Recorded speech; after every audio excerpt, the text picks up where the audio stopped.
রাধে রাধে বন্ধুরা, আপনারা একটা জিনিস লক্ষ্য করুন। গোপাল সোনার এই চোখের দিকে একটু তাকান। আমি একটু আগে কীর্তন করলাম।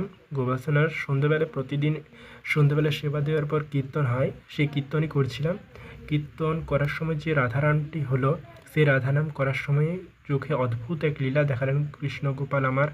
সেই লীলাটি হলো তার চোখগুলো, বিশেষ করে তার বাঁ চোখটা একদম মানুষের মতো পুরো একদম সত্যিকারের জল করছিল। আমি তার জন্য ভিডিওটা শুরু করলাম।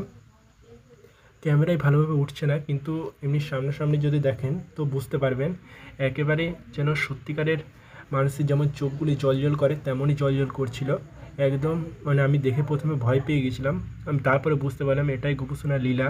আর এখন ক্যামেরার সামনে বুঝতে পারা যাচ্ছে না এতটা। আর দেখুন চারিদিকে এখন কারেন্ট নেই, অন্ধকার। আর গোপুসোনার এদিকে রাতের ভোগটা দর্শন করুন। এদিকে আছে চিড়ে আর বাতাসা, এদিকে গোপুসোনার জল।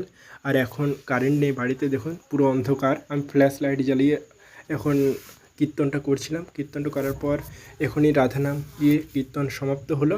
তারপরে আমি গোপুসোনার এই লীলাটি আপনাদের দর্শন করালাম।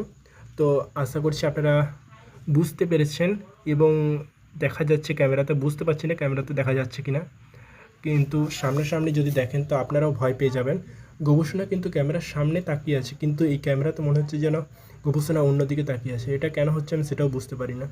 অনেক সময়, বেশিরভাগ সময় এটাই হয়, গোপুসোনার সামনের দিকে তাকিয়ে থাকে কিন্তু সে মনে হয় যেন ডান দিকে বা বাঁ দিকে তাকিয়ে আছে। এটা কেন যে হয় আমি নিজেও বুঝতে পারি না। এটাই গোপুসোনার লীলা। হয়তো সে ক্যামেরার সামনে আসতে চায় না, তো এটাই হয়তো লীলা। আমি জোর করবো না, আর এদিক সেদিক ঘোরাবো না, কারণ এবার শয়নে দেবো গোপুসোনাকে। এই দেখুন কারেন্ট চলে এসছে। আর আমি এখন শ্রীমদ্ ভগবত পাঠ করলাম, ভগবদ্গীতা। রাধানাম করার পর ভগবদ্গীতা পাঠ করলাম, তারপরে গোপুসোনার এই লীলাটি আপনাদের দেখালাম। তো সবাই অবশ্যই কমেন্টে রাধে রাধে লিখে যাবেন গোপুসোনার এই অলৌকিক লীলা দেখার পর বা দর্শন করার পর। রাধে রাধে।